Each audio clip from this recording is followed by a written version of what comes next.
di tempat tinggal saya di Tawansari, di dekat rumahnya Pak Anies. Dulu yang mengajar saya adalah Ibu Yuni. Ibu Yuni adalah plannya saya yang sangat luar biasa, yang mengajarkan saya ilmu-ilmu semua tentang KFC. Nah, latar belakang saya itu dulunya saya karyawan juga, dan pernah terus usaha kuliner juga sudah mencoba itu dan sebagainya, semua sudah saya coba, dan saya termotivasi untuk masuk KFC ini karena ibu mertua saya di sana waktu itu ibu saya itu seperti itu. Nah, di situ saya berpikir karena nutrisi ini untuk patennya di ya itu maksudnya di ya situlah itu, jadi saya masuk di situ berharap dengan di sini saya masuk bisa membantu ibu mertua saya sembuh dari penyakitnya. Nah, mungkin itu saya saat ini enak di badan saya. Nah, saya waktu itu tidak langsung memutuskan untuk ikut bisnisnya, karena kebetulan waktu itu saya juga sudah ikut beberapa networking dan saya merasa nyaman di situ. Tapi setelah saya pikir-pikir, hampir tiga tahun lebih di network marketing itu, perubahan yang saya rasakan kok tidak seperti yang saya harapkan. Aset saya banyak yang terpakai di situ. Kemudian saya mulai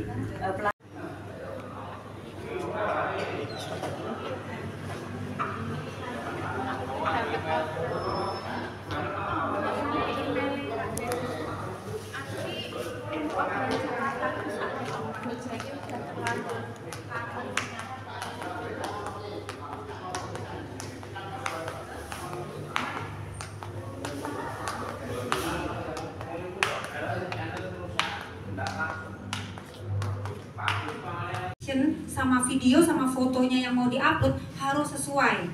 Kalau ini cerita testimoni, teman-teman mau upload testimoni kanker, ya videonya atau fotonya harus orang-orang yang kanker. Kemudian captionnya cerita tentang kanker, gitu ya teman-teman ya. Saya selama bulan Februari sampai dengan 14 Februari sampai dengan 14 Maret itu saya banyak closing dari live ya. Dari live, banyak closing dari live karena saya bahas tentang testimoni dan saya hadirkan orang-orang yang sakit-sakit gitu ya untuk live bersama saya. Siapa di sini yang udah dapat undangan sama saya untuk live bareng? Siapa? Atika ya. Ya, Atika ini banyak banget, dia pasien kayak dokter ya dia ya. Pasiennya banyak yang sakit dan kemudian sembuh karena produk KFC dan saya undang. Kemudian orang yang dari Pak Iswadi juga ada Pak Budi, Pak Selamat, kemudian Pak Heru sama istrinya ya itu. Nah kemudian teman-teman saya mau undang teman-teman untuk live juga bersama saya karena minggu-minggu ini saya mau live setiap hari. Live-nya ini bicara tentang banyak hal. Kalau teman-teman mau live, mau bicara tentang perubahan hidup boleh, mau bicara tentang penyakitnya, sakitnya boleh ya. Jadi saya mau bikin live setiap hari mulai besok, mulai saya pulang dari Jakarta deh ya, mulai minggu ini sampai dengan Lebaran nanti ya. Saya mau bikin live setiap hari dan live-nya hanya 1 jam. Live nggak boleh lama-lama ya. Live-nya 1 jam aja, kecuali kalau kita di TikTok, jualan di TikTok kan karena marketplace TikTok di situ ya. Jadi mau berlama-lama silakan karena di situ ada produk. Nah produk kita kan nggak ada di keranjang kuning, betul? Produk kita dan nggak boleh ada di keranjang kuning. Maka live-nya kita dalam 1 jam itu hanya edukasi, memberi edukasi kepada penonton. Kita omongannya harus yang mengedukasi. Jadi 1 orang jadi moderator, 1 orang jadi yang narasumbernya. Contoh ya, saya sama Pak Iswadi mau live bareng ya. Live Pak Iswadi entah di mana, saya di mana, betul ya? Pak Iswadi di Sukoharjo, saya di Solo. Maka kita akan live bareng. Nah, siapa dulu yang jadi moderatornya? Misalnya saya yang ngadakan live, maka saya moderatornya. Saya akan mengundang Pak Iswadi untuk jadi narasumber, dia bicara-bicara, betul? Pak Iswadi menyampaikan informasinya di Facebook, di live-nya itu kalau saya tanya. saya tanya apa, jawabnya ya di situ. Jawabnya seperti itu. Dia akan cerita, ya. Jadi gitu. Begitu pula nanti kalau yang live Pak Iswadi, seandainya yang ngadakan live Pak Iswadi, saya yang diundang, saya sebagai narasumbernya. Nah, ini adalah cara kita untuk menaikkan algoritma kita di Google supaya kita benar-benar direkomendasikan videonya. Karena Google ini kalau kita nggak ada live sama sekali, itu kayaknya sulit mau nambah follower.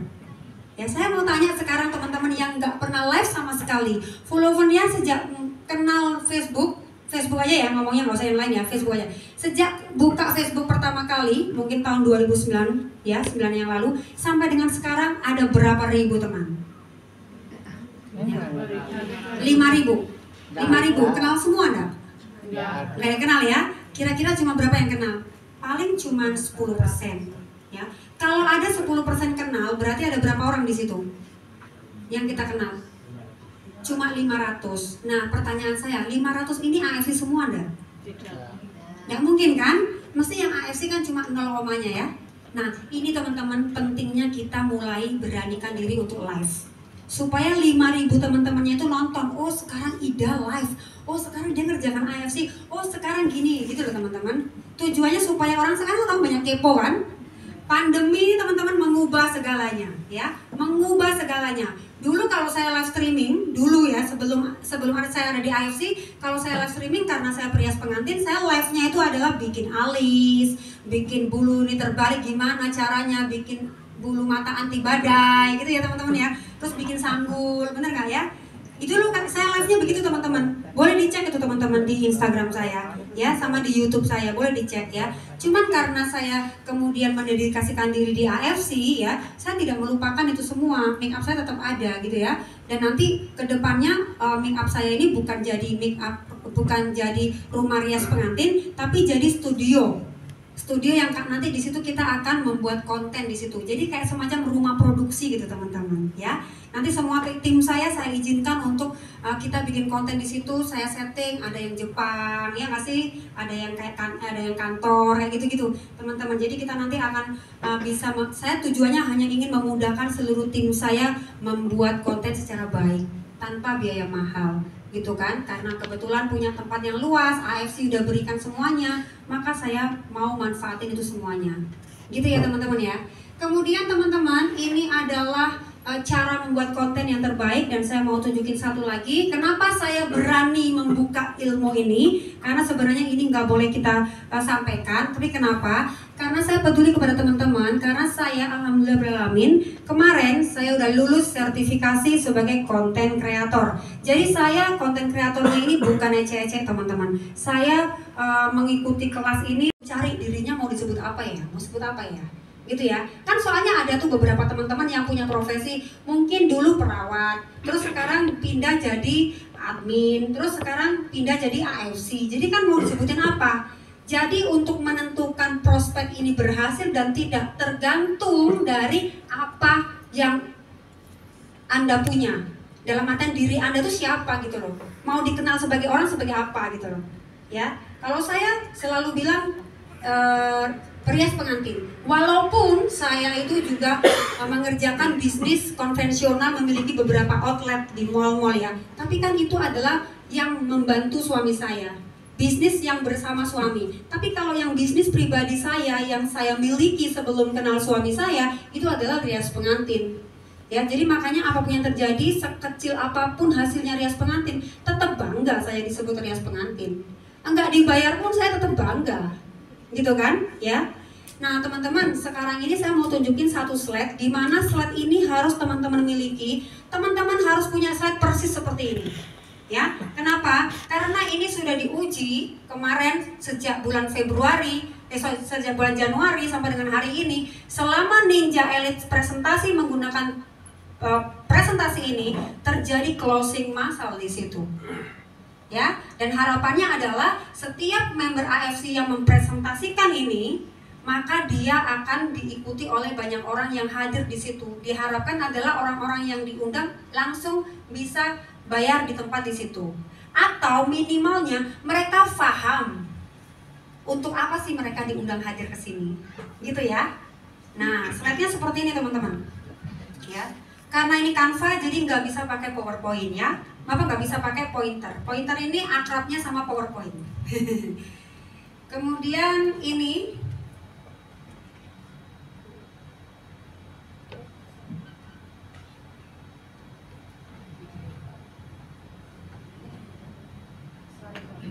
tadi habis keluar saya ini sebentar ya. Tulisin ya teman-teman. Dan kita ini ada Bu Sido kita, Bu Silvi Yulianti, mantan sales mobil, ranknya Bu Sido, penghasilan 1 miliar 1 bulan. Setidaknya orang yang kita ajak untuk acara ya, kita sebagai presenter di situ ya, membawa mereka lebih percaya gitu bahwa acara ini baik, bahwa saya memang harus ada di sini. Tujuannya begitu.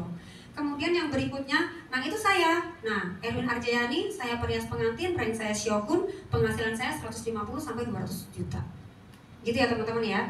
Terus kemudian yang di bawah ini ya, ada juga nih, ada mantan tukang cuci motor. Nah, ini sering saya jual nih ya. Sering saya jual ya, karena orang nggak mungkin itu terjadi. Banyak ya orang nggak percaya ya. Justru malah yang seperti ini yang saya sering jual.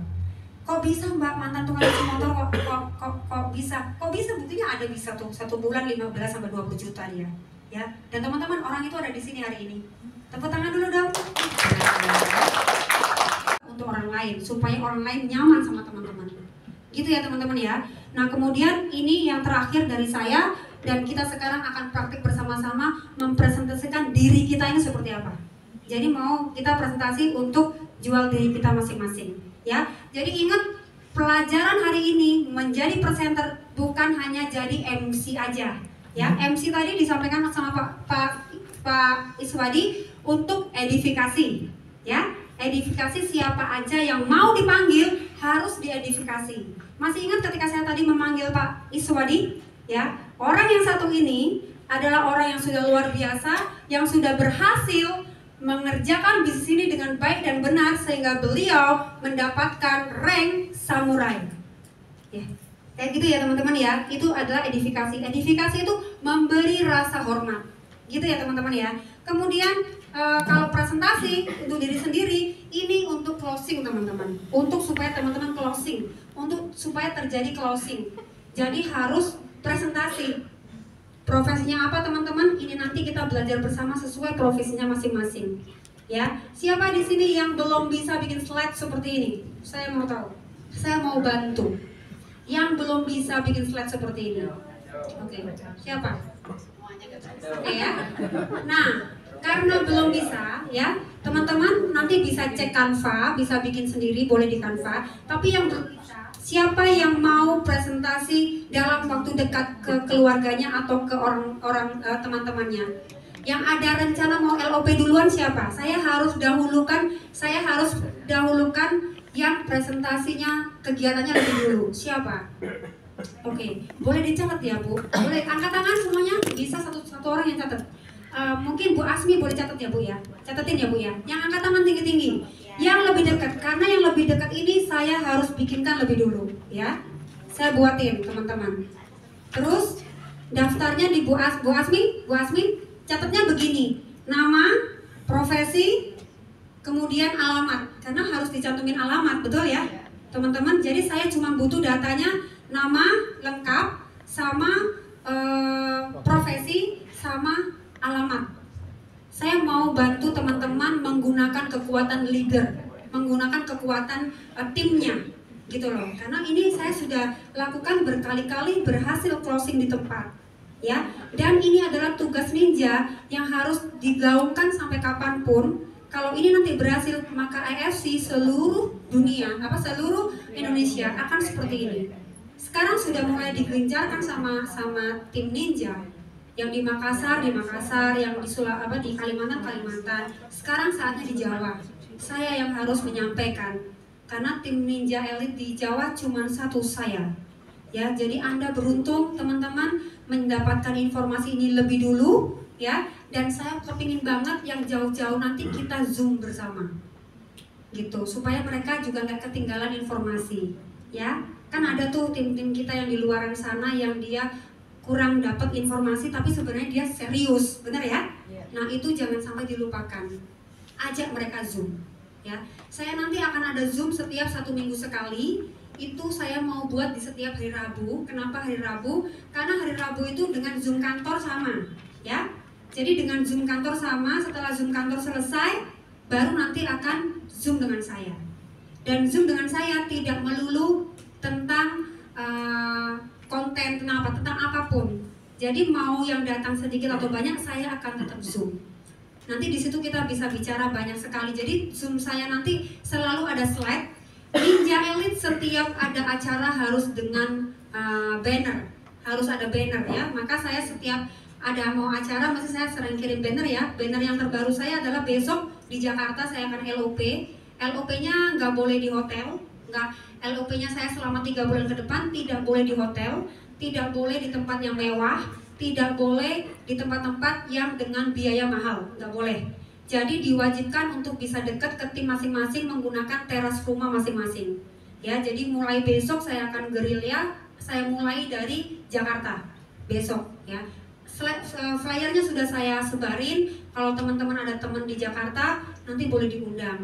Ya, kemudian biayanya cuma 20.000 itu untuk ganti snack aja karena kita buka puasa bersama ya.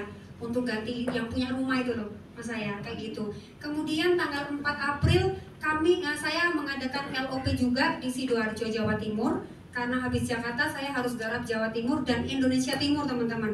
Flyer juga sudah saya sebar. Teman-teman di Jawa Timur itu tanggal 4 April saya akan pergi bersama samurai kita, Pak Iswadi Riono. Karena Pak Iswadi timnya di Jawa Timur juga banyak, saya juga banyak ya. Jadi kita bersama-sama berjuang untuk mewujudkan impian kita masing-masing. Ya. Kemudian teman-teman harus diperhatikan, ketika teman-teman wajahnya terpasang di banner, maka wajib hadir. Ya. Syukur-syukur bisa tampil, itu lebih bagus. Ya, lebih bagus ya. Tapi kalau nggak bisa tampil, berarti nggak usah ditaruh di banner. Ya, kayak gitu. Ini nggak ada punishment-nya seperti itu. Jadi nggak ada tawaran. Bukan untuk kita ada di banner, bukan untuk supaya kelihatan, supaya dilihat orang, bukan. Tapi supaya kita bisa berbagi lebih banyak kepada banyak orang. Oh ini toh yang namanya Ewin Firdaus. Oh ini toh yang namanya Iswadi Riono. Oh ini toh gitu ya. Kemudian LOP ke depan ini bagi mereka yang belum rank, maka menulisnya dia bukan profesinya, tapi disebutnya sebagai leader of AFC. Ya, gitu. Kalau belum rank. Kemudian kalau sudah rank, wajib menuliskan ranknya. Nah, kenapa? Karena supaya kita nanti di sana ada pembicaraan tentang membahas annual rank. Karena itu adalah uang terbesar di AFC. Bonus kita terbesar apa? Bonus pairing. Benar ya? Nah, bonus pairing itu bisa membuat Anda naik level di rank manapun. Makanya harus ditulis nama ranknya. Perkara orang yang lain nggak tahu, bukan urusan kita.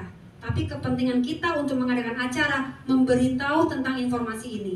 Bahwa di AFC itu pertama harus diamond, setelah diamond harus jadi toreda, setelah toreda harus ronin. Seperti itu teman-teman bisnis ini. Ya, bukan hanya sekedar kumpulan-kumpulan biasa aja yang nggak ada manfaatnya. Oke? Adakah pertanyaan dari apapun yang setelah saya sampaikan? Pertanyaan?